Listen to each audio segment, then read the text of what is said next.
Hey there, Venture Seekers. Michael here, and well, talent, chilling in the sun. We're back, and we're going to be doing probably the last of the light undercarriage installs we would need to do because we found, I think, the perfect product now. These is the LED neon rope lights. Doesn't really matter who the manufacturer is on this because it's some off-brand Chinese, and honestly, these right here are currently unavailable on Amazon, where I got them from, but there's a lot similar with different name, and everything else is identical, including the picture on the box. So let's take a quick peek at actually what's in the box, and we're going to talk about what we're going to do to get these installed. And these, it's a solid light. They say it's a neon, but it's really not, but it does show a solid light. So let's take a look at what's in the package. So we're going to open this bad boy up. It's kind of already been opened a little bit. So you have this particular box came with a 16.4 foot neon rope light. As you can see, it's a lot thicker than the previous LED lights we've had and messed with. It's also a little bit more expensive. Come over here, when we get in here, and we're going to talk about this more as we get into the details of the install, is this is actually a 24 volt power supply. If you want to run this straight off your batteries, you're going to need an up converter to convert your 12 volt batteries to 24. If you're already running a 24 volt system, well, then you're good to go. It also comes with, here's the interface between the power supply and your LED rope strip. There's the sensor for the remote.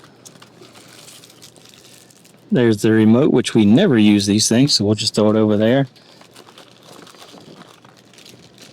A little bit different installation method. These do not have any adhesive strip on the back, and as a matter of fact, it's pretty hard to get anything to stick to these, so we're going to have to do a little bit different install method.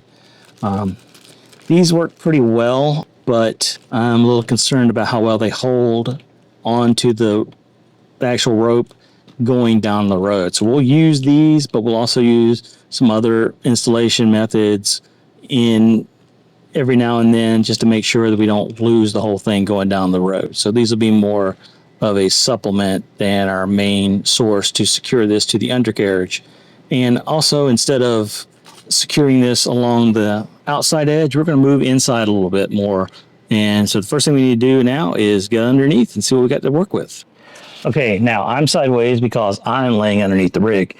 And what makes this a lot easier to do is a nice paved level pull-through site that we're in here at this campground, and my handy dandy Harbor Freight creeper, which I always like to call creeper. And if you're a Scooby-Doo fan, that should bring back some fond memories.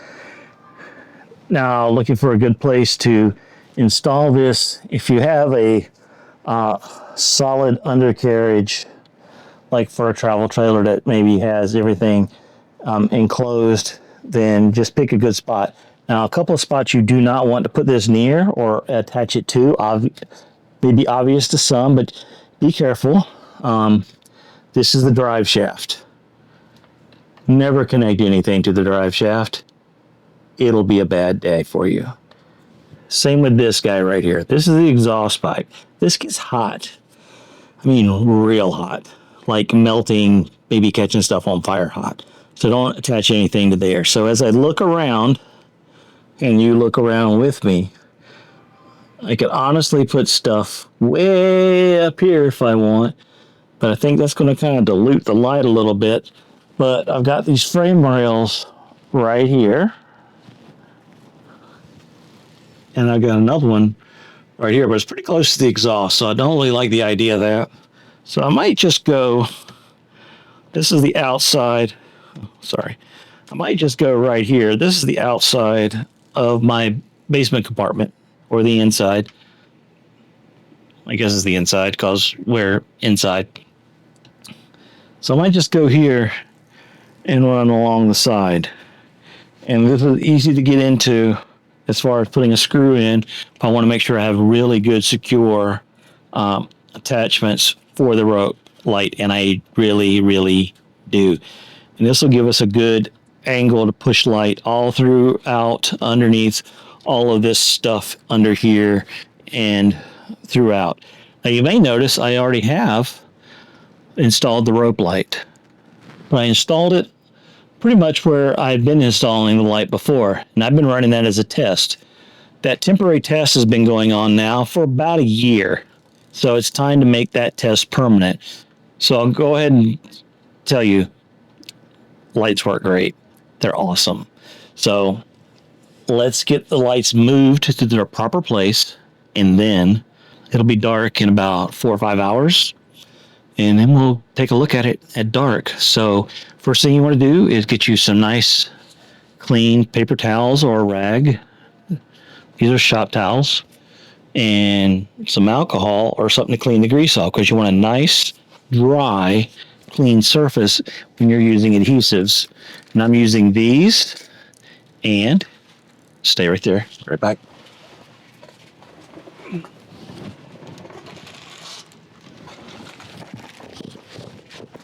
And I'm using these guys right here. And these have adhesive on them, plus you have a hole there so you can actually run a screw through them as well if you'd like. So, and for some of these, I'll be running a screw through, but not all of them. The rope light isn't heavy, so you don't need to put a lot into it. The biggest part of this install will be making sure everything's clean, getting the rope light lined up right, getting around the wheel wells, and then I don't want to put any AC to DC conversions in, so I'm going to be running this straight into a couple of DC up converters that I already bought, and we'll talk more about those when we get to that point. So let's get cleaning. Okay, so I've got this side from the front tire to the rear tire cleaned up on the driver's side. And now we need to decide where we want to put the power. So when you're doing this, you need to be intentional about where you start, because one end already has the wires for the controller and the power. And you want the controller to be either in a bay or somewhere where it's, not exposed to the weather, or if you can put it in something, honestly, even like a small Tupperware container that you can mount, inside somewhere, just to keep it, reasonably dry and free from the elements. And then to wire it up to either 12 volt or plug it into a 110, whatever, your choice is. We are going to be doing a direct DC to a 12 volt to 24 volt up converter, and all the way up front, that way, is a 12 volt fuse panel. So I have access to 12 volts up there. So that's that's honestly where I installed my 12 volt up converter, as well as a fuse block. I chose the same fuse block that I used for the install I did back here. And I'll have a link to all the parts and everything I used below. And the reason I installed a fuse block, and it's got, I think, 6 or 8 fuses on it, so 6 or 8 different connections. And the reason I did that is for future expansion. So right now I'm only using one of those connections, but I can always add more later if I choose. Now, these are very low amperage devices, so you can see they don't take a lot of amperage, which is nice. And again, if you already have a 24 volt system, this is super easy for you to do. You just wire it in. If you're kind of worried about electronics, are you not very familiar with electronics? Doing the DC conversion is pretty easy. The way I did it also is I purchased some connectors and wire, so it just plugs into the existing connector that's on the neon strip. So there was no cutting and splicing of wires. That way I can reuse it, or if I ever decided I needed to, for whatever weird reason, use the AC input again, I can just plug it in. So, and I hoard those kind of things, like a lot of electronic parts. So now I'm going to go ahead and start installing these guys here. And we'll install these guys. And we'll be installing these about every foot or so. Doesn't need to be exact. These are not going to be seen unless somebody's laying down like I am. So you don't have to worry about, you know, the aesthetics of it or, you know, how everything's placed. So we'll go ahead and get to work on that, and we'll show you a little bit. So let's roll down to the other end and get to work. Make sure you got enough room, like I said, for your electrical connection to get to where it needs to be. But we're going to start with these. So just peel the back off, as you can see here. Already got one in place, and you just hold it up there for like 20 or 30 seconds, applying pressure, and then we will attach this guy here. And yeah, it's going to hang down the other end for the moment because I didn't clean that area. So I'm going to need to clean that so I can hook a connector to it. But it's okay for now.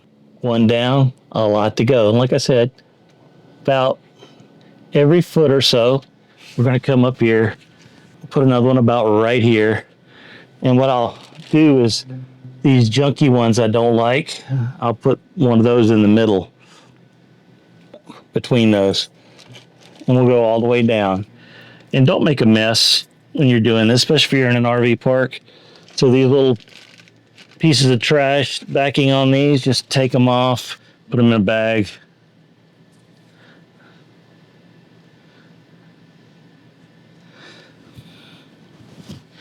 Hold that up there. So then I'm going to take one of these. I'm going to do this one a little bit differently. I'm not just going to stick it up there. I'm going to stick it on. And what I should have done was stick it on the rope first, but I didn't. So, but I will stick it on there now. And then I will go ahead and attach. Now this rope light will want to spin on you if you've got it hooked up like I do. So just keep that in mind. Now I've got that there. Now I'm going to hold this up in place for about 20 to 30 seconds, and we'll just go on down the line, and I'll see you at the end. So what does it look like all done up? Well, here we go. All the way from here, all the way down. Now that's a 16.4 foot LED neon rope light, RGBW+IC. Isn't that cool? Lots of fancy stuff there. Can do a lot of cool stuff. And that's the perfect length between the wheel wells of our Tiffin 34PA. So if you have a roughly 36-ish, 37-ish foot gas RV, Class A, that'll work. Now the nice thing too about these is you can cut them to pretty much any length you want. There's the instructions tell you how to cut them. When you do cut them, you do need to cap off the end. And the kit I have didn't have anything to cap off the end with. But even if you have something just like a glue gun where you can just slab a little bit of glue in, and that'll be fine to keep it watertight. And now we're just going to go ahead and go around and take care of the lights everywhere else. But we're going to go ahead and jump to the electrical connections and see what that takes. We're outside, and I am in the forward driver's side basement compartment of our Tiffin 34PA. All I did here, and this is all hanging down at the moment before I show it to you, this is all hanging down at the moment because since we just made all these connections, I haven't permanently mounted it yet. Do a few tests to make sure it works before I permanently mount anything to the walls and that kind of stuff. That's just how I do things. So, but what we have here is a 12 volt in and 24 volt out. And as you can see here, even though it's upside down, 24 volt 5 amp out. I bought these connectors that fit into this box. Then they go down here. Again, this is just roughed in for testing purposes. This will all go inside. And this will be mounted on the wall. This will be the wire will be mounted here as well. All safe and secure. And that's one of the 24 volt converters It's real easy. I mean, you just find a 12 volt source, and my source here was this goes to the light that's here, so I know that's always a constant. So no matter what the key position is, if there even is a key in, which currently there isn't, there's always power on here. And of course, you can always check with a multimeter. And if you don't have a multimeter, get a multimeter. I'll leave a link below to a cheap multimeter you can get, because it really doesn't matter for the purposes of what you're usually doing on an RV, how much you spend on a multimeter. And after you do install them, make sure that wherever you're at, you're going to be there for a few days. That way you can check to see if they just honestly just fall off. Nothing needs to be complicated. Just let your inner MacGyver come out. And if you have any questions about this or video or anything else that I can help you with, just leave us a note in the comments below. If you've done anything similar to this, leave us a note. Tell us what you did. I'd like to maybe learn more and maybe come up with a better idea that you had. So thanks a lot for watching this video, and we'll see you on the next one. Here they are. It's 8 o'clock. Lights at 100%. Looks great. All right, it's an hour later. It is now dark. Dark. Lights are at 50%. Now let's ramp them up. And now they're at 100. Happy with the results.